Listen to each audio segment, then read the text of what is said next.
করোনায় রেকর্ড ৪২ জনের মৃত্যুর সংকটাপন্ন মোহাম্মদ নাসিম, সিএমএইচে মন্ত্রী বীর বাহাদুর।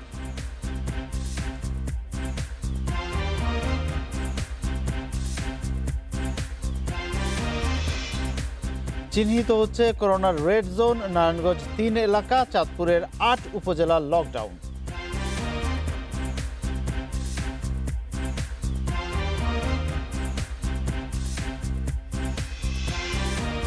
এবার জিডিপি প্রবৃদ্ধি হতে পারে ২.৫%। সিপিডির আশঙ্কা, বেকার হবে ৩০% মানুষ।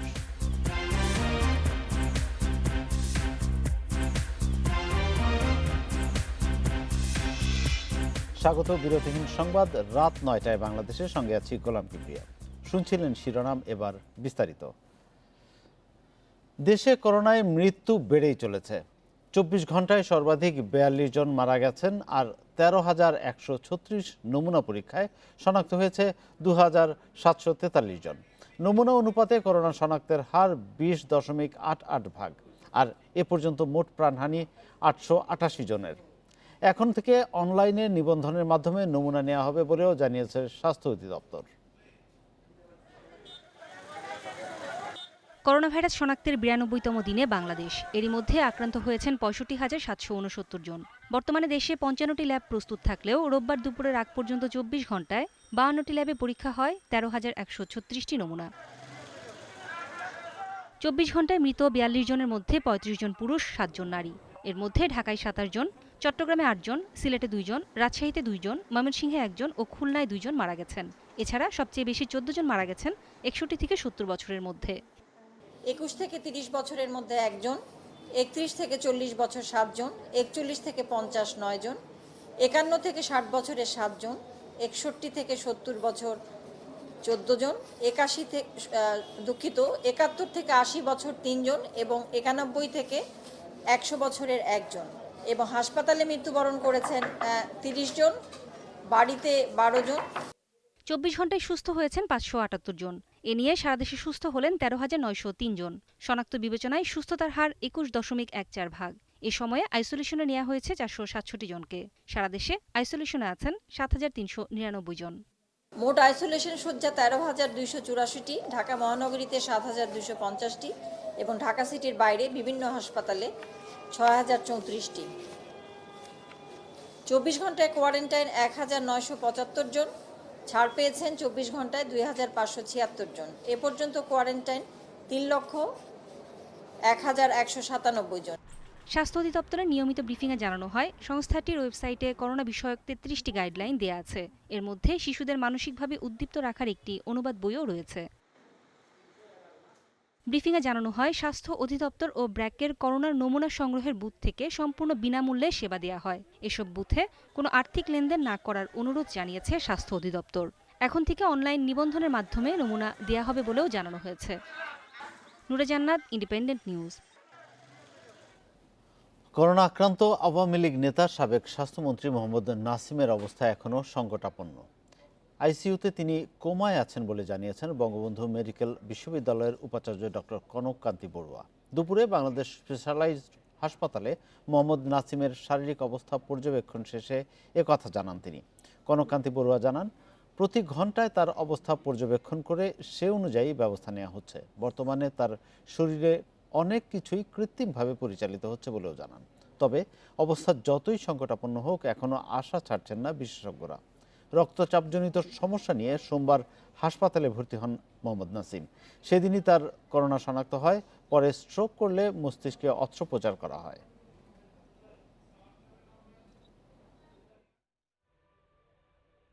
গতকালকে আর আজকে যে অবস্থাটা দেখেছে, সার্বিকভাবে এটুকু বলা যায় যে উনি অপরিবর্তিত আছেন ওনার শারীরিক অবস্থা। সিটি স্ক্যান করার কথা ছিল, সংকটাপন্ন আর কি। না, হ্যাঁ, সংকটাপন্ন, রাইট, সংকটাপন্ন। উনি কমাতে আছেন, সেই সংকটাপন্ন, এবং সেইটার কোনো উন্নতিও হয় নাই, অবনতিও হয়। ব্লাড প্রেশার এবং পালস যেরকমভাবে চলছিল সেরকমভাবেই আছে। করোনায় আক্রান্ত পার্বত্য চট্টগ্রাম বিষয়ক মন্ত্রী বীর বাহাদুর উসই সিংকে ভর্তি করা হয়েছে ঢাকার সম্মিলিত সামরিক হাসপাতাল সিএমএইচে। রোববার দুপুরে বিমান বাহিনীর হেলিকপ্টারে তাকে বান্দরবান থেকে ঢাকায় আনা হয়। মন্ত্রী উসই সিং এর করোনা আক্রান্ত হওয়ার বিষয়টি নিশ্চিত করেন বান্দরবানের সিভিল সার্জন অংশই প্রু মার্মা। বেশ কয়েকদিন ধরেই হোম কোয়ারেন্টাইনে ছিলেন তিনি। বুধবার তার করোনা উপসর্গ দেখা দেয়। নমুনা সংগ্রহ করে পাঠানো হয় কক্সবাজারে। শনিবার করোনা পজিটিভ আসে রিপোর্টে। বান্দরবানে পার্বত্য চট্টগ্রাম বিষয়ক মন্ত্রীসহ 9 জনের নতুন করে করোনা শনাক্ত হয়েছে। এ নিয়ে জেলায় আক্রান্তের সংখ্যা দাঁড়ালো 46 জনে।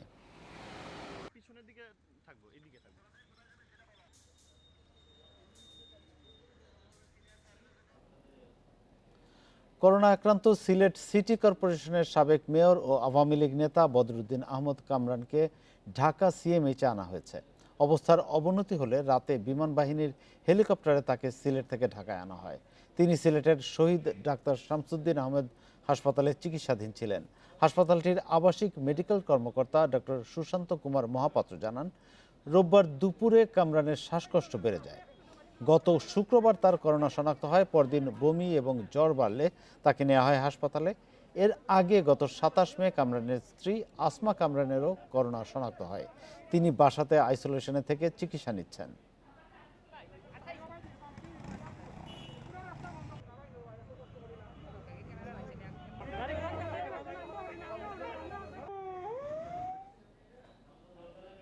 করোনা সংক্রমণের অধিক ঝুঁকি বিবেচনায় দেশের বিভিন্ন জেলায় শুরু হয়েছে জোন ভিত্তিক লকডাউন। এরই মধ্যে রেড জোন হিসেবে চিহ্নিত করা হয়েছে নারায়ণগঞ্জ এবং কক্সবাজারের কিছু এলাকা এবং চাঁদপুরের সব উপজেলা। লকডাউন ঘোষণা করায় এসব এলাকায় খাদ্য সরবরাহ এবং টেলিমেডিসিন চিকিৎসা সেবা নিশ্চিত করবে প্রশাসন। নারায়ণগঞ্জে এ পর্যন্ত করোনায় মারা গেছেন 85 জন, আক্রান্ত 3500। প্রতিদিনই বাড়ছে আক্রান্ত ও মৃত্যুর সংখ্যা। লকডাউন ঘোষণা করা হলো।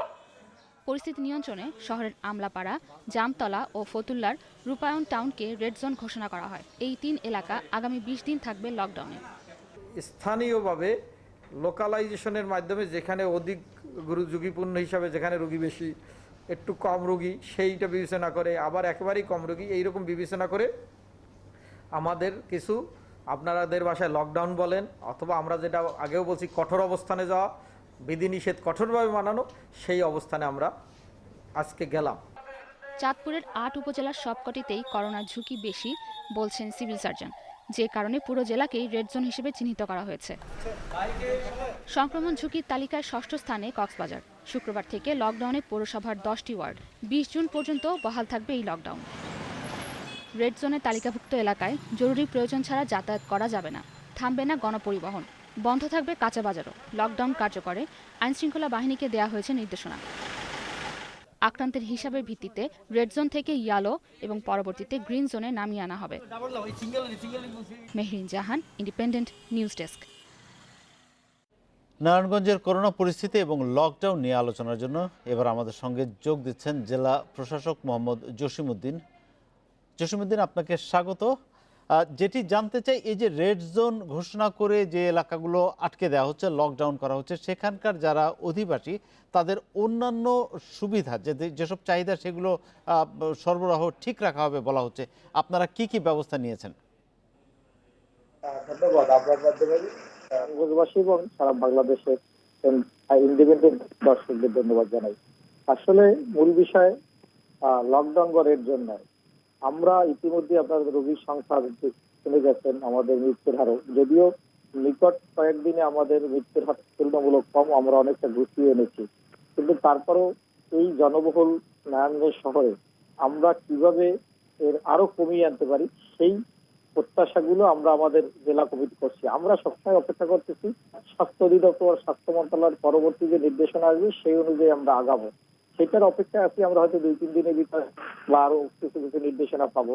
আমরা প্রাথমিকভাবে স্থানীয়ভাবে 3টা জায়গা 4টা জায়গা অনেকগুলো জায়গায় আমরা দেখেছি যে এইগুলোকে যদি আমরা আরেকটু কঠোরতা নেই, জনসম্পৃক্ততা বাড়াবো, মানুষকে অ্যাওয়ার করবো, মাইকিং অন্যান্য জিনিস দিয়ে, লিফলেট দিয়ে যদি করতে পারি, তাহলে কিছু কিছু জিনিস যদি আমরা গুছিয়ে দিতে পারি, তাহলে আমরা হয়তো একটা ভালো রেজাল্ট পাবো। বিশেষ করে তাকে ঘরে বসে যদি আমরা সেবার মাধ্যমে খাবার বা প্রয়োজনীয় দ্রব্যাদি কেনার সুযোগ দেই, ঔষধগুলো নেওয়ার সুযোগ দেই, তুলনামূলক না বের হওয়ার পরিস্থিতি করে দিতে পারি, সেইগুলোর আমরা একটা প্রস্তুতি নিচ্ছি এবং তারই অংশ হিসেবে আজকে কিছু কার্যক্রম গ্রহণ করেছি।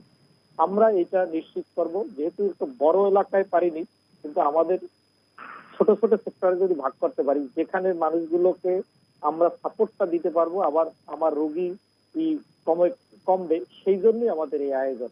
আমরা সেই বিষয়ে কমিটির সঙ্গে বসছি, আমরা স্থানীয় রাজনৈতিক নেতৃবৃন্দ, নির্বাচিত প্রতিনিধি, আমাদের আইন শৃঙ্খলা করেন, আমরা সেইটা করেছি যে প্রয়োজনে ভ্যানের মাধ্যমে যদি কাঁচা শাকসবজি পৌঁছে দেওয়া যায়, আমরা ঔষধ যদি গ্রাম থেকে টেলিফোনের মাধ্যমে যার বাসায় লাগে। আরেকটি বিষয় আমি বুঝতে পারলাম যে আপনারা ছোট এলাকা ভাগ করে যদি মানে লকডাউন করা হয়, তাহলে সেটি মনিটরিং সুবিধা এবং তাদের নাগরিকদের সুযোগ সুবিধাগুলো দেখভাল করাটাই অনেক সহজ হয়। স্বাস্থ্য মন্ত্রণালয়ের পক্ষ থেকে চাঁদপুরকে রেড জোনের আওতায় আনলো, মাঠ পর্যায়ে কিন্তু আসলে সেরকম কোনো নির্দেশনা কিন্তু এখনো আসেনি। আমি কিছুক্ষণ আগেই কথা বলেছিলাম চাঁদপুরের জেলা প্রশাসক মাজিদুর রহমান খানের সাথে। তিনি যেটা জানিয়েছেন, তারা আসলে অধীর আগ্রহ অপেক্ষা করছেন যে এই বিষয়ে কোনো প্রজ্ঞাপন জারি হয় কিনা, কারণ প্রজ্ঞাপন না পাওয়া পর্যন্ত গণবিজ্ঞপ্তি জারি করা যাবে না, এবং গণবিজ্ঞপ্তি জারি করা না গেলে মাঠ পর্যায়ে আসলে এই বিষয়টি বাস্তবায়ন করা সম্ভব হবে না। তবে মার্চ মাসের শুরুর দিকেই বাংলাদেশের কয়েকটি জেলা যখন লকডাউন হয়, জেলা প্রশাসক তার নিজের ব্যক্তিগত উদ্যোগে বিভিন্ন মাধ্যমে যোগাযোগ করে কিন্তু চাঁদপুর জেলাকে লকডাউন ঘোষণা করেছিলেন। আব্দুল আওয়াল, সেখানকার প্রশাসনের কর্মকাণ্ড তো থাকলেই তার পাশাপাশি মানুষ কতটা সচেতন হয়েছে? যে এলাকাগুলোতে বেশি ঝুঁকিপূর্ণ সেখানকার মানুষ কি সামাজিক দূরত্ব মেনে চলা থেকে শুরু করে যা যা মেনে চলা উচিত, চলাফেরা সীমিত করা, সেগুলো করছে কিনা, মেনে চলছে কিনা? না, যদি এক কথায় জবাব দেই, না, আসলে সামাজিক দূরত্ব বজায় রাখার যে বিষয়টি, এটি সম্পূর্ণভাবে এখানে উপেক্ষিত হচ্ছে। মানুষের মাঝে আসলে কোনো সচেতনতা নেই। বিশেষ করে আমাদের হাজীগঞ্জ একটি উপজেলা, যেখানে প্রতিদিনই প্রায় 3 থেকে 3 জন, 4 জন, 5 জন মানুষ মৃত্যুবরণ করছেন। আজকেও সেখানে চাঁদপুরে মৃত্যুর সংখ্যা প্রায় 4 জন, কিন্তু মানুষের মাঝে কোনো সচেতনতা নেই। অসংখ্য মানুষ আমরা দেখি যারা মাস্ক ছাড়াই আসলে রাস্তায় নামছেন, সামাজিক দূরত্ব বজায় রাখছেন না, যে যেভাবে পারছেন আসলে সেভাবে চলাফেরা করছেন। এই যে মানুষের মধ্যে যে অসচেতনতা, এটাই আসলে এই মুহূর্তে কিন্তু সবচেয়ে বড় আশঙ্কাজনক কারণ। কারণ এই করোনা ভাইরাসের এই মুহূর্তে সচেতনতা যদি আসলে বৃদ্ধি করা না যায়, মানুষ ব্যক্তিগতভাবে যদি নিজ থেকেই যদি সচেতন হয়ে এই করোনা ভাইরাস মোকাবেলার জন্য না সহায়তা করে, আসলে প্রশাসনকে এককভাবে এই বিষয়ে করোনা ভাইরাসের এই যুদ্ধে জয় করা আসলে খুব কঠিন। আপনাকে অনেক ধন্যবাদ আমাদের সঙ্গে যুক্ত থাকার জন্য। কোনো স্বাস্থ্যবিধি না মেনে রাজধানীতে চলছে গণপরিবহন। বাসে এক সিট ফাঁকা রেখে চলাচল করলেও উঠানোর সময় শারীরিক দূরত্ব মানা এবং যাত্রীদের জুতায় জীবাণুনাশক ছেটানো হচ্ছে না। বিষয়টি তত্ত্বাবধানে বিআরটি এর ভ্রাম্যমাণ আদালত পরিচালনার কথা থাকলেও তাদের কোনো তৎপরতা দেখা যায়নি। করোনা ভাইরাসের কারণে দীর্ঘ 2 মাসের বেশি লকডাউন পরিস্থিতিতে থাকার পর সরকারের নির্দেশনায় 6 দিন ধরে চলছে গণপরিবহন। এক্ষেত্রে স্বাস্থ্যবিধি মানার নির্দেশনা থাকলেও রাজধানীর বাসগুলোতে মানছে না কেউ। ফলে সংক্রমণের উচ্চ ঝুঁকিতে রয়েছেন গণপরিবহনের যাত্রীরা। এক সিট ফাঁকা রেখে বাস চলাচল করলেও বাসে ওঠার সময় ভিড় করছেন যাত্রীরা। অনেকের মুখে নেই মাস্ক, স্প্রে করা হচ্ছে না জীবাণুনাশক। এদিকে অফিস আদালত খোলা থাকলেও যাত্রী চাপ কম বলছেন পরিবহন সংশ্লিষ্টরা। স্বাস্থ্যবিধি না মানার ক্ষেত্রে যাত্রীদের দুষছেন তারা। ওখানে আতঙ্ক ভয়ে আছে, জরুরি যার দরকার কাম কাজ এছাড়া ঠেকি ওঠে আর কি। আগে দিতাম 1200 টাকা ইনকাম, 900 টাকা পুলাইতে পারি না, মনে হয় দিন খাইটা 200-250 টাকা দিতে কষ্ট হয়ে যায়। আপনার অফিস টাইমে হয়তো 18 জন যাত্রী হয়, এছাড়া যাত্রী হয় না, সারাদিনে গাড়ি খালি যায়। রাস্তার মাঝখানে যেখানে সেখানে বাস থামিয়ে ওঠানো হচ্ছে যাত্রী। এখন যাত্রী তো মনে করেন যে ওঠার জন্য অস্থির হয়ে যায়, ঠিক আছে, যার কারণে এটা বাধ্যতামূলক করতে হয়। যাত্রী যদি একটু ধৈর্য ধরে উঠে তাইলে আর এটা করতে হয় না। যেভাবে মনে করেন যে করোনার মানুষ আক্রান্ত হচ্ছে, কারণ আমরা নিজেরাই সচেতন না। আমরা নিজেরাও সচেতন না, নিজেরও মানছি না, বা কর্তৃপক্ষ বা বাস মালিক বা শ্রমিক যারা আছে কেউ মানছে না। আইন শৃঙ্খলা বাহিনীর সদস্যরা বলছেন লকডাউন খুলে দেওয়ার পর নতুন নির্দেশনা না থাকায় আগের মতোই কাজ করছেন তারা। যদিও স্বাস্থ্যবিধি মানার ক্ষেত্রে কড়াকড়ি অবস্থানের কথা জানাচ্ছে ট্রাফিক পুলিশ। সাধারণ মানুষের ভিতরে স্বাস্থ্যবিধি মানার প্রবণতা আছে, কিন্তু মানে অতটা তারা আসলে মানতে সুযোগের অভাবেই হোক আর যেভাবেই হোক তারা খুব একটা যে মানতে চাচ্ছে, তো মানানোর চেষ্টা করছি আমরা যতটুকু পাচ্ছি। ভাড়া চার্ট যদি কারো না থাকে আমরা আইনগত ব্যবস্থা নিচ্ছি। এই ধরনের অভিযোগ আসলে 2-1টা আসলে আমরা এটা ব্যবস্থা নিই। এদিকে গণপরিবহনের শৃঙ্খলা ও স্বাস্থ্যবিধি নিয়ন্ত্রণে বিআরটি এর ভ্রাম্যমাণ আদালত পরিচালনা করার কথা থাকলেও তাদের কোনো তৎপরতা দেখা যায়নি। Khaled Raihan, independent news, Dhaka. ওষুধ প্রশাসন অধিদপ্তরের অনুমোদন না থাকলেও করোনার ওষুধ রেমডেসিভির 2.5 গুণ বেশি দামে ভারতে রপ্তানির চেষ্টা করছে এসকেএফ ফার্মাসিউটিক্যালস। মহারাষ্ট্র সরকারের কাছে জীবন রক্ষাকারী এই ওষুধের দাম $160 চাওয়া হয়েছে বলে ভারতীয় গণমাধ্যমে খবর প্রকাশিত হয়েছে। 65 মার্কিন ডলারের বিক্রির ঘোষণা দিলেও বিদেশে বিক্রির জন্য 2.5 গুণ দাম চাওয়া নিয়ে প্রশ্ন উঠেছে। তবে বাংলাদেশের হাসপাতালগুলোতে বিনামূল্যে রেমডেসিভির সরবরাহ করছে বেক্সিমকো ফার্মাসিউটিক্যালস। করোনার সংক্রমণে দিশেহারা গোটা বিশ্ব। মৃতের সংখ্যা ছাড়িয়েছে 4 লাখ। মার্কিন যুক্তরাষ্ট্রের মতো দেশ মৃত্যু তালিকার শীর্ষে। করোনার চিকিৎসায় এখনও আবিষ্কার হয়নি শতভাগ কার্যকরী কোনো ওষুধ কিংবা প্রতিরোধক টিকা। তবে রেমডেসিভির, ইভারমেকটিন, ডক্সিসাইক্লিন সহ বেশ কিছু ওষুধ ব্যবহারে পাওয়া যাচ্ছে ভালো ফল। করোনার চিকিৎসায় রেমডেসিভির ব্যবহারে মার্কিন সংস্থা FDA অনুমোদন দেয় গত মার্চে। এরপরই এই ওষুধ উৎপাদনে আগ্রহ দেখায় বাংলাদেশের বেশ কিছু প্রতিষ্ঠান। ওষুধ প্রশাসন অধিদপ্তরের অনুমোদন নিয়েই রেমডেসিভির উৎপাদন শুরু করে বেক্সিমকো ফার্মাসিউটিক্যালস। দেশের বাজারে প্রতিটি রেমডেসিভিরের দাম $5,500 বা 65 মার্কিন ডলার নির্ধারণ করে দেয় কর্তৃপক্ষ। যদিও দেশের সরকারি হাসপাতালগুলোতে বিনামূল্যে রেমডেসিভির দিচ্ছে বেক্সিমকো ফার্মা। ভারতের গণমাধ্যম মুম্বাই মিররের প্রতিবেদন বলছে, মহারাষ্ট্রের বেশ কিছু হাসপাতালে সংকটাপন্ন করোনা আক্রান্ত ভিআইপিদের চিকিৎসায় ব্যবহার হচ্ছে রেমডেসিভির, কিন্তু প্রায় 2 সপ্তাহ আগে তাদের মজুদ শেষ হয়েছে। এই অবস্থায় গত 28 মে মহারাষ্ট্র সরকারের কাছে 10,000 ভায়েল রেমডেসিভির বিক্রির প্রস্তাব দেয় বাংলাদেশের এসকেএফ ফার্মা। প্রতিটি ভায়েলের দাম চাওয়া হয়েছে $160 বা 13,600 টাকা। এদিকে ওষুধ প্রশাসন অধিদপ্তর জানিয়েছে, রেমডেসিভির রপ্তানির অনুমতি এখনও কাউকে দেয়া হয়নি। এসকেএফ আমাদের এখানে এখনো কোনো আমার কাছে সেই তথ্য নাই বা আবেদন করে নাই যে তারা রপ্তানি করবে রেমডেসিভির, যে রপ্তানির জন্য তারা অনুমোদন পেয়েছে বা সেরকম, এবং আমরা কোনো রপ্তানির অনুমোদন তাদেরকে এখনো দেইনি। রেমডেসিভির ব্যবহারে 5 অথবা 10 দিনের কোর্স মেনে চলতে হয়। 5 দিনের জন্য 6 ভায়েল ও 10 দিনের জন্য 11 ভায়েল ওষুধ প্রয়োজন। যারা 5 দিনের কোর্সে সুস্থ হবেন না, তাদের 10 দিনের কোর্স নিতে হয়। এসকেএফ এর চাওয়া দামে ভারতে একজন রোগীর 5 দিনের কোর্সে খরচ হবে 81,000 টাকা, আর 10 দিনের কোর্সে খরচ হবে 1.5 লাখ টাকা। এ বিষয়ে কথা বলতে যোগাযোগ করা হলেও সাড়া দেননি এসকেএফ ফার্মার কর্মকর্তারা। Ruhul Amin, independent news, Dhaka. Corona ভাইরাসের কারণে এবছর জিডিপি প্রবৃদ্ধি 2.5% বেশি হবে না বলে মনে করছে বেসরকারি গবেষণা প্রতিষ্ঠান Centre for Policy Dialogue CPD. সকালে এক ভার্চুয়াল সংবাদ সম্মেলনে এ মত দেয় সংস্থাটি। সিপিডি বলছে, বিদ্যমান অবস্থা বেশি দিন থাকলে দেশের প্রায় 30% কর্মক্ষম মানুষ বেকার হয়ে পড়ার আশঙ্কা রয়েছে। করোনার কারণে দীর্ঘদিন ধরে অনেকটা অচল অবস্থা বিরাজ করছে দেশের অর্থনীতিতে। এ অবস্থায় পরিবহন, পর্যটন সহ 5টি খাতে সরাসরি প্রভাব পড়ায় এবছর অর্থনৈতিক প্রবৃদ্ধি 2.5% বেশি হবে না বলে ধারণা করা হচ্ছে। তবে এ অবস্থায় জিডিপি নিয়ে খুব বেশি চিন্তিত হওয়ার কিছু নেই বলেও মনে করছে গবেষণা সংস্থা সিপিডি। করোনায় বিশ্বজুড়ে কাজের পরিধি কমে যাওয়ায় বেকার হয়ে পড়েছেন বেশিরভাগ মানুষ।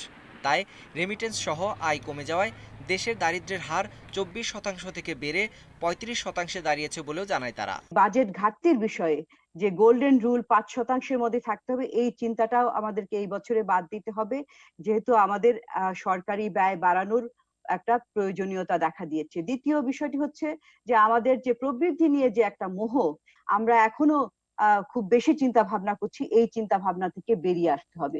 আমরা বাজেটের দিকে চেয়ে থাকবো, যেহেতু বাজেট এমন একটা সময় হচ্ছে যখন আমাদের এটা বাড়ছে, যে টেস্টিং ফেসিলিটিস, ট্রেসিং ফেসিলিটিস, এই যে এখন বিভিন্ন জোনিং করা হচ্ছে, এইটার বাস্তবায়ন, এগুলার জন্য জনবল, অর্থবল ঠিকমতো দেয়া আছে কিনা। এবছর রাজস্ব ঘাটতির পরিমাণ 1,25,000 কোটি টাকায় দাঁড়াবে বলেও আশঙ্কা করছে সিপিডি। তাই রাজস্ব ফাঁকি রোধ ও অর্থ পাচার বন্ধ করে রাজস্ব আদায়ে বেশি গুরুত্ব দেওয়ার পরামর্শ দিচ্ছে সংস্থাটি। কোন কোন জায়গা থেকে আমরা ব্যয় কমিয়ে এনে রাজস্ব বের করে সরকারের অন্যান্য গুরুত্বপূর্ণ প্রকল্পে দিতে পারি। আমাদের কাছে মনে হয় বিদ্যুৎ খাত এখানে একটি বড় জায়গা, যেখানে এই ধরনের রিসোর্স বের করে এনে অন্যান্য গুরুত্বপূর্ণ প্রকল্পে ব্যয় করার সুযোগ রয়েছে। এছাড়া বাজেট বাস্তবায়নের ক্ষেত্রে দুর্নীতি রোধ করে স্বচ্ছতা ও জবাবদিহিতা নিশ্চিত করা বড় চ্যালেঞ্জ বলে মনে করছে CPD. Sohel Rana, independent news, Dhaka. এবার 2020-21 অর্থ বছরের বাজেটের খবর।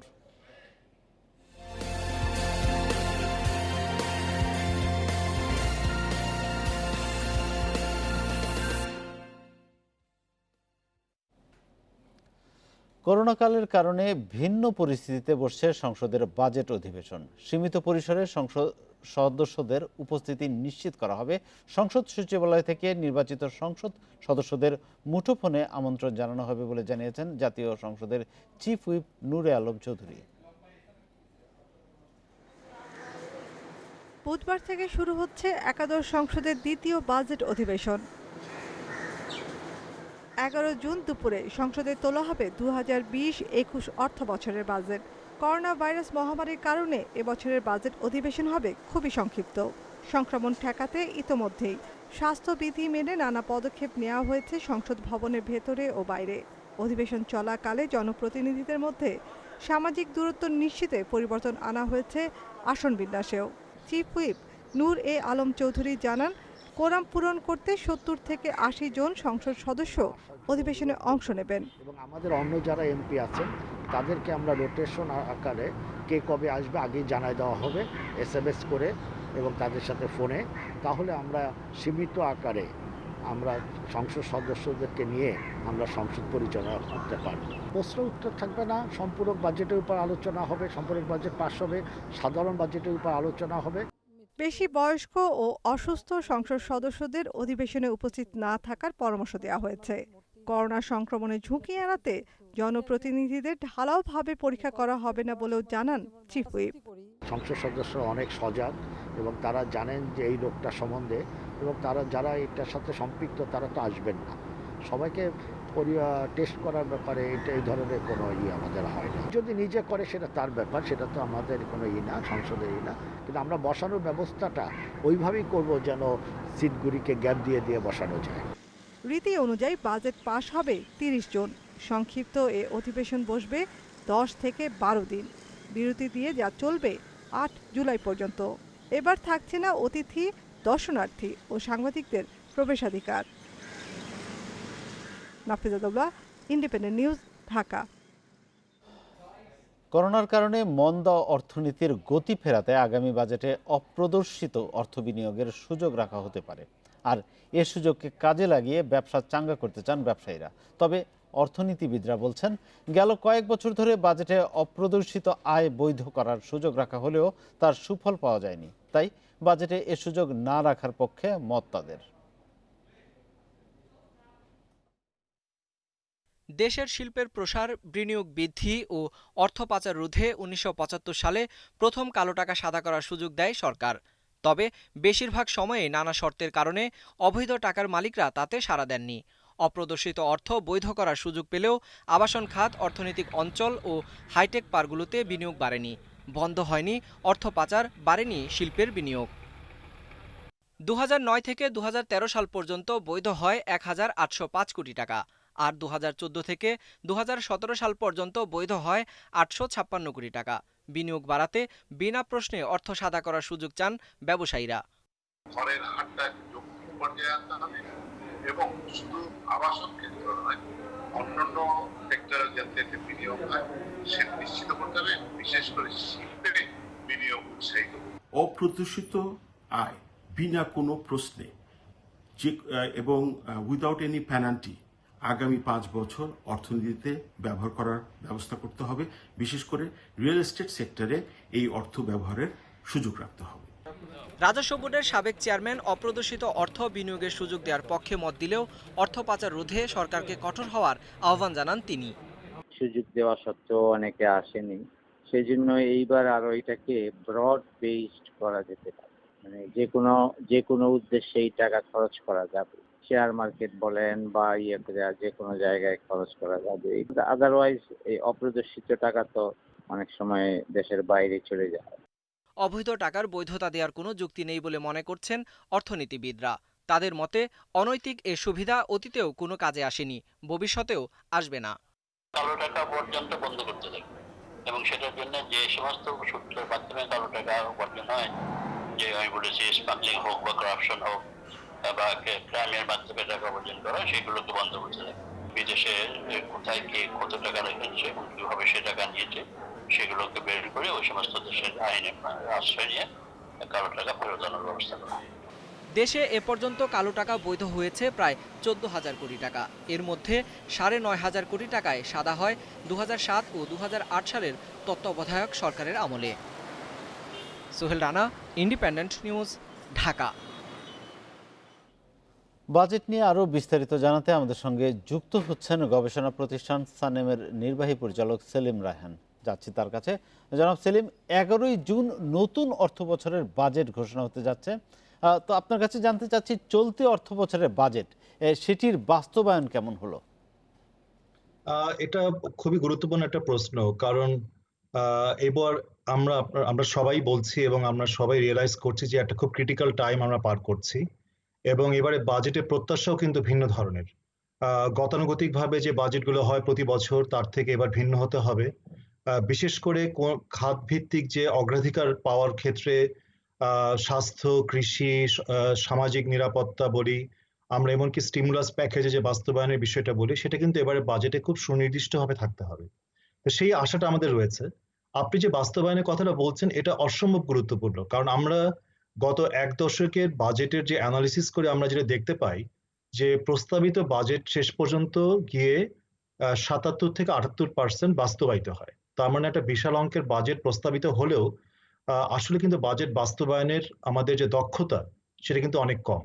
কিন্তু এবার কিন্তু ওই অজুহাত দেখালে চলবে না, কারণ এবার হচ্ছে আমাদের অর্থনীতি এমন একটা টার্নিং পয়েন্টে আছে যে যদি বাজেটে এরকম নির্দিষ্ট অগ্রাধিকার খাতে যদি প্রকৃত অর্থে বাস্তবায়ন না করা যায়, তাহলে সামনের দিনগুলোতে কিন্তু বাংলাদেশ যে অর্থনীতির এই যে ক্রাইসিস থেকে পুনরুদ্ধারের যে একটা বিষয় আছে, পাশাপাশি যে বিশাল একটা আমরা স্বাস্থ্য হেলথ হ্যাজার্ডের মধ্যে দিয়ে যাচ্ছি, সেখান থেকে কিন্তু পুনরুদ্ধার পাওয়া খুব কঠিন হয়ে যাবে।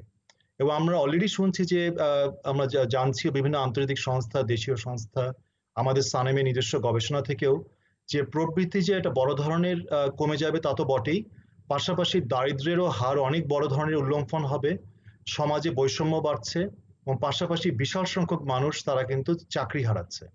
তো এইসব সমস্যাকে কিন্তু অ্যাড্রেস করার জন্য গত এক দশকে বাংলাদেশের অর্থনীতি কিন্তু এরকম কোনো ক্রাইসিস সম্মুখীন হয়নি।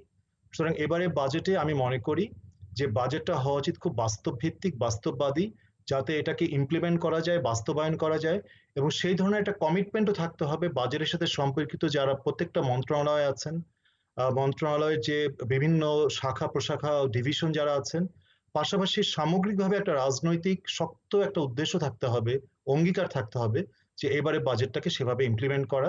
সেলিম রায়হান, আরেকটি বিষয় আপনার কাছে জানতে চাই। আমরা দেখেছি যে এই যে করোনার সংকট, মহামারী সংকটটা যখন শুরু হলো তখন থেকেই কিন্তু সরকার নানাভাবে নানা রকম প্রণোদনা প্যাকেজ ঘোষণা করছেন এবং নানা রকম মানে যেগুলো সরকারের আগে থেকে পরিকল্পনা ছিল না বা বাজেটে বরাদ্দ ছিল না, সেরকম অনেক টাকা নানা খাতে বরাদ্দ দিতে হচ্ছে। আপনিও তার কিছু উল্লেখ করেছেন। তার পাশাপাশি এই যে রাজস্ব আয়, সেটিও কিন্তু একটা বড় ঘাটতির আশঙ্কা করা যাচ্ছে আগামী বাজেটে, যা কারণ ব্যবসা বাণিজ্য সবকিছু কমে যাচ্ছে। তো এই দুইটা জায়গা, এই দুইটা বিষয় কিভাবে একটা ব্যালেন্স করা সম্ভব আগামী বাজেটে, আপনার এটা একটা বাড়তি, এটা আপনি যেটা বলছেন সেটা একটা বাড়তি আর একটা চাপ হিসেবে এসেছে। এটা ঠিক যে গত কয়েক বছর ধরে কিন্তু রাজস্ব আদায় যে আমরা যে লক্ষ্যমাত্রা সেটা পূরণ করা যায় না এবং আমাদের কর জিডিপির যে অনুপাত সেটা কয়েক বছর ধরে কিন্তু কমে যাচ্ছে। এবং এবারে বাজেটে যে এরকম আমরা এমন সব খাতগুলোকে অগ্রাধিকার দিচ্ছি, দেওয়ার কথা বলছি, আমরা দাবি তুলছি, যে খাতগুলো গত এক দশকে কিন্তু এক অর্থে অবহেলিত হয়ে এসেছে। সুতরাং এখন এটা সমন্বয় কিভাবে হবে? পাশাপাশি আপনি যে স্টিমুলাস প্যাকেজটার কথা উল্লেখ করলেন, একটা বিশাল পরিমাণের স্টিমুলাস প্যাকেজ যেটা জিডিপির অনুপাতে প্রায় 3.5 ভাগের মতো, সেটাও কিন্তু বাস্তবায়ন করতে হবে। সুতরাং অর্থায়ন একটা বড় ধরনের সমস্যা। এবারে আমরা দেখতে পাচ্ছি অর্থ বছরের শেষ যে কোয়ার্টার, সেখানে কিন্তু রাজস্ব আদায় হয়েছে খুবই কম। এমনকি সামনের অর্থ বছরের রাজস্ব আদায় খুব কম হওয়ার সম্ভাবনা আছে।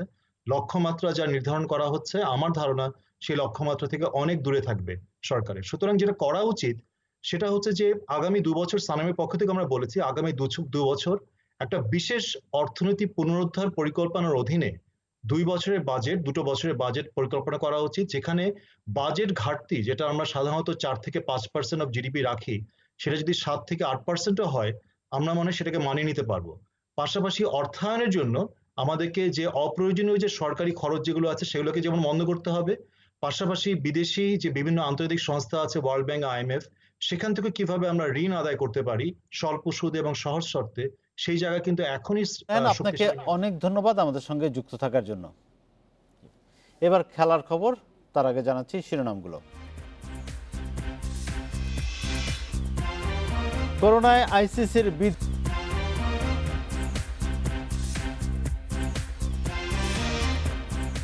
প্রোটোকল মেনে US ওপেন অসম্ভব, মত জোকোভিচের। তাড়াহুড়ো করে খেলা ফেরানোর বিপক্ষে নাদাল।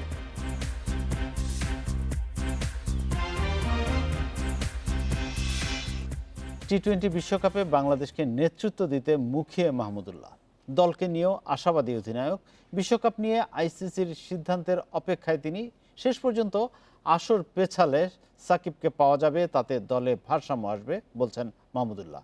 খেলা ফেরাতে আইসিসির গাইডলাইন যৌক্তিক বলছেন টাইগার টি-20 অধিনায়ক। ক্লোজ ডোরে খেলতেও আপত্তি নেই তার।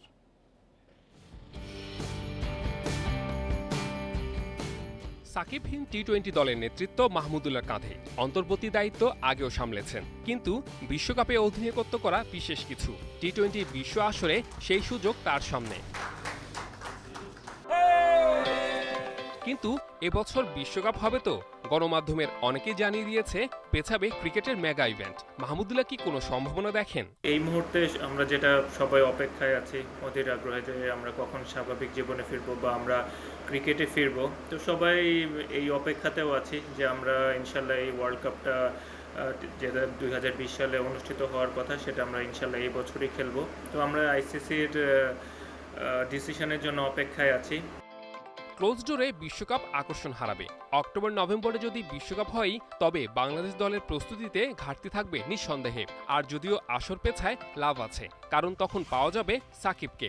যদি ওয়ার্ল্ড কাপ পেছায় সেই ক্ষেত্রে বলতে পারবো সেটা মনে হয় আমাদের দলের জন্য ইতিবাচক একটা দিক হবে, কারণ ইনশাল্লাহ তখন হয়তো বাই দ্যাট টাইম সাকিবও ইনশাল্লাহ টিমে ফিরবে।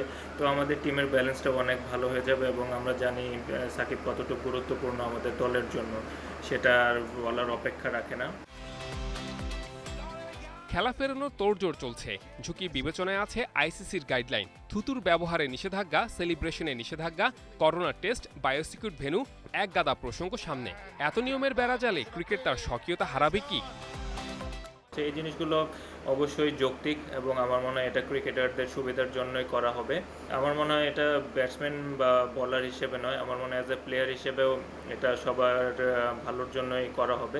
কারণ যেটা আমি আগেই বললাম যে করোনা অনেক স্পর্শকাতর একটা বিষয়, এবং খুব সহজে হয়তো এটা সংক্রমণ ঘটে। তো সেই ক্ষেত্রে আমাদের এই থুতুর ব্যবহারটা আপাতত হয়তো বা আমাদের বিরত থাকতে হবে। ব্যক্তিগত অনুশীলনের অনুমতি মিলছে। ঘরবন্দি ক্রিকেটাররা নিজেদের প্রস্তুত করার সুযোগ পাবেন, কিন্তু খেলায় কবে ফিরতে পারবেন তার নিশ্চয়তা এখনো মেলেনি। সবার মতোই মাহমুদুল্লাহও অপেক্ষায় আছেন। Saiful Majumdar, independent news. Football ক্রিকেটের পর এবার কোর্টে ফেরার অপেক্ষায় টেনিস। স্বাস্থ্যবিধি মেনে 31 আগস্ট US ওপেন আর সেপ্টেম্বরে ফ্রেঞ্চ ওপেন আয়োজনের পরিকল্পনা চূড়ান্ত করেছে কর্তৃপক্ষ। তবে নানা বিধিনিষেধ আর নিয়মকানুন মেনে গ্র্যান্ড স্ল্যামে অংশ নেওয়া অসম্ভব বলছেন ওয়ার্ল্ড নাম্বার 1 নোভাক জোকোভিচ। আর তাড়াহুড়ো করে খেলা ফেরানোর সিদ্ধান্তের বিপক্ষে রাফায়েল নাদাল।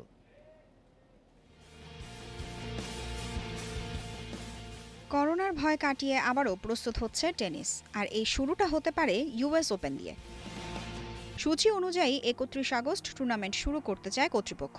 বছরের প্রথম গ্র্যান্ড স্ল্যাম আয়োজনে তৈরি হচ্ছে নিউ ইয়র্কের ফ্ল্যাশিং মিডো। কিন্তু করোনার কারণে বদলে যাবে খেলার চেহারা, মানতে হবে স্বাস্থ্যবিধি প্রোটোকল। টেনিস ফেরার প্রথম শর্ত, খেলা হবে দর্শক শূন্য কোর্টে। খেলোয়াড়দের আনা হবে চার্টার্ড বিমানে করে। প্রতি সপ্তাহে সবাইকে অন্তত 2 থেকে 3 বার করানো হবে করোনা টেস্ট। মাত্র একজন কোচ সাথে রাখতে পারবেন খেলোয়াড়রা। পরিবর্তন আসবে বল বয়দের ক্ষেত্রেও। বাচ্চাদের পরিবর্তে থাকবেন বড়রা। এই তো গেল কর্তৃপক্ষের দেয়া নিয়মের তালিকা, কিন্তু প্রশ্ন হচ্ছে এভাবে খেলতে কতটুকু আগ্রহী টেনিস তারকারা। জোকোভিচ কিংবা নাদাল এমন পরিস্থিতিতে কোর্টে নামতে রাজি নন কেউই। জোকোভিচের মতে এত নিয়ম মেনে খেলা অসম্ভব। খেলা ফেরার জন্য অনেক নতুন নিয়ম বেঁধে দেওয়া হয়েছে, যেখানে প্রত্যেক ম্যাচে কোচ, ডাক্তার সহ 3 জন লোকের প্রয়োজন, সেখানে মাত্র 1 জন সাথে নেওয়া যাবে। আবার প্রতি সপ্তাহে 2-3 বার করোনা টেস্ট। এত নিয়ম মেনে খেলা অসম্ভব। তাড়াহুড়ো করে খেলা শুরুর পক্ষে নন নাদাল। তার মতে এত কঠিন নিয়ম কানুনে খেলা হারাবে তার সৌন্দর্য। খেলা শুরু হলেও এমন পরিস্থিতিতে আমি খেলবো না। আমার মনে হয় আরো কিছুদিন অপেক্ষা করা উচিত, যেন সবাই নিশ্চিন্তে কোর্টে নামতে পারে। সবার স্বাস্থ্য সুরক্ষা নিশ্চিত না হলে কোর্টে নামার প্রশ্নই আসে না। ফেরার তালিকায় রয়েছে ফ্রেঞ্চ ওপেনও। সেপ্টেম্বরেই খেলা শুরু হবে বলে জানিয়েছেন ফ্রেঞ্চ টেনিস ফেডারেশনের সভাপতি বার্নার্ড গুইদিসেলি। প্রস্তুত করা হচ্ছে রোলা গারো। এখন অপেক্ষা শুধু সরকারের সবুজ সংকেতের। Farzana Yasmin, independent news. এবার একটি ভিন্ন স্বাদের খবর। পুরো বিশ্বই যেন আজ মাস্ক পরে রয়েছে। এ দিয়ে মুখমণ্ডলের অর্ধেকটা ঢাকা থাকায় মানুষের আবেগ বোঝাই কঠিন। কোনো কোনো ক্ষেত্রে ভাবের আদান প্রদানও ঘাটতি থেকে যাচ্ছে। এসব মাথায় নিয়ে ট্রান্সপারেন্ট মাস্ক বাজারে ছেড়েছে ইতালি। এটি করোনা থেকেও বাঁচাবে, আবার অভিব্যক্তিও প্রকাশ করবে।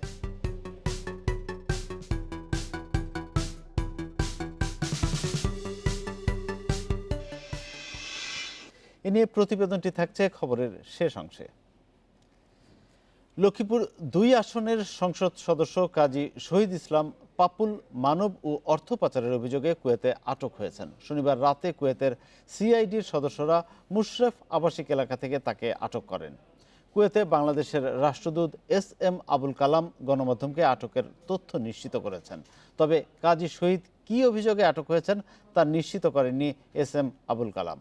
এদিকে দুর্নীতি এবং বিদেশে অর্থ পাচারের অভিযোগে কাজী শহীদের বিরুদ্ধে অনুসন্ধান করছে দুর্নীতি দমন কমিশন।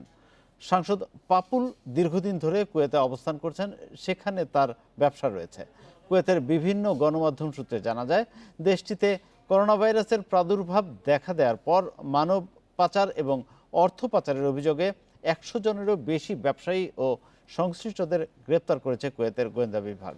বাংলাদেশের সংসদ সদস্য কাজী শহীদের নামেও এই তালিকায় ছিল।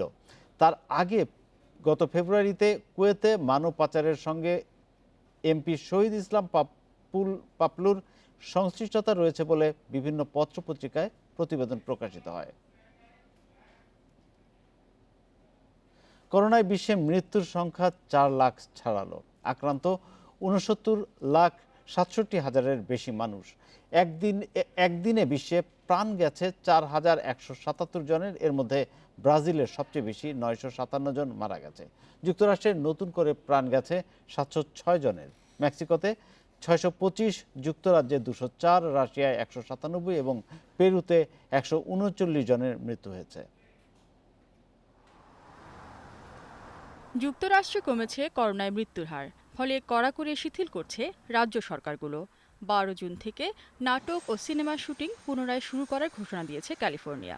এদিকে মার্কিন শ্রম পরিসংখ্যান ব্যুরোর তথ্যমতে মে মাসে চাকরি ফিরে পেয়েছে 25 লাখ আমেরিকান। ফলে দেশটিতে বেকারত্বের হার কমেছে 13.3%। 24 ঘন্টায় সবচেয়ে বেশি মৃত্যু ব্রাজিলে। দেশটিতে পাল্লা দিয়ে বাড়ছে আক্রান্ত ও মৃত্যুর সংখ্যা। সরকারের হিসাব অনুযায়ী প্রতি মিনিটে প্রায় 1 জনের মৃত্যু হচ্ছে দেশটিতে। এর মধ্যে মাস্ক পরলেও দেখা যাবে মুখ ও ঠোঁট। মুখের অভিব্যক্তি বুঝতে কোনো অসুবিধাই হবে না। লকডাউন পরবর্তী কর্মক্ষেত্রে এবং ক্রেতা বিক্রেতারা যাতে কথা বলতে এবং বুঝতে সমস্যা না হয়, সেজন্যই ইতালিতে তৈরি হয়েছে ট্রান্সপারেন্ট মাস্ক। নতুন ধরনের এই গ্রাহক বান্ধব মাস্ক এরই মধ্যে ব্যাপক জনপ্রিয় হয়ে উঠেছে ইতালিতে। করোনা ভাইরাসের কোনো কার্যকর টিকা বা ওষুধ এখনও আবিষ্কার হয়নি, তাই আরও দীর্ঘদিন এ ভাইরাসকে নিত্যসঙ্গী করেই বাঁচতে হবে, এমন বাস্তবতা ধীরে ধীরে মেনে নিচ্ছে বিশ্ববাসী। তাই সে বাঁচা কতটা স্বাচ্ছন্দ্য হয় তা নিশ্চিতে চলছে নানা পরীক্ষা নিরীক্ষা। বেশিরভাগ দেশে লকডাউন তুলে নেওয়া হলেও জারি রয়েছে নানা বিধিনিষেধ, যার মধ্যে অন্যতম মাস্ক পরার বাধ্যবাধকতা। এরই ধারাবাহিকতায় ইতালিতে তৈরি হয়েছে ট্রান্সপারেন্ট বা স্বচ্ছ মাস্ক। কর্মক্ষেত্রে বা রাস্তাঘাটে যাতে মাস্কের কারণে মানুষের অভিব্যক্তি বুঝতে কোনো অসুবিধা না হয় বা যোগাযোগে ঘাটতি দেখা না দেয়, সেজন্যই তৈরি হয়েছে এ মাস্ক। ঠোঁট ও মুখ পরিষ্কার দেখা যাওয়ায় বধির ও বৃদ্ধদের সাথে যোগাযোগও অনেক সহজ হয়ে উঠেছে।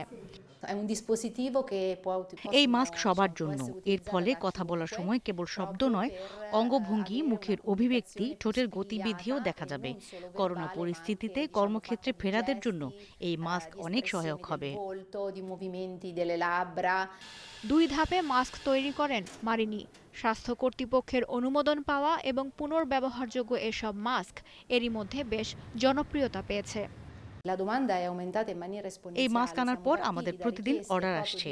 প্রথমে বৃদ্ধ ও বধিরদের জন্য অর্ডার এলেও এখন আমাদের ক্রেতাদের তালিকায় শীর্ষে রয়েছেন রেস্তোরাঁ কর্মী, স্কুল শিক্ষক, পার্লার কর্মীরা।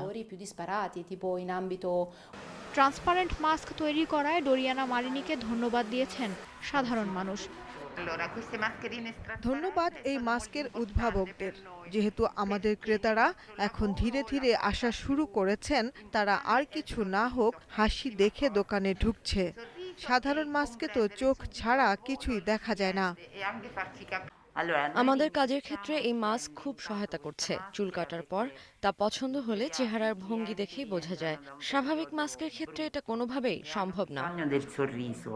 সব ধরনের ক্রেতার কথা মাথায় রেখে প্রতি মাস্কের দাম মাত্র $7 মার্কিন করার কথা জানিয়েছেন ডোরিয়ানা মারিনি।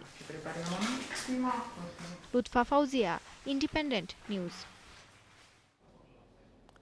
এই ছিল রাত 9টায় বাংলাদেশে ইন্ডিপেন্ডেন্ট টেলিভিশনের সংবাদ। আরও বিস্তারিত জানতে চোখ রাখুন আমাদের ফেসবুক, ইউটিউব এবং টুইটারে। সাথে থাকার জন্য ধন্যবাদ।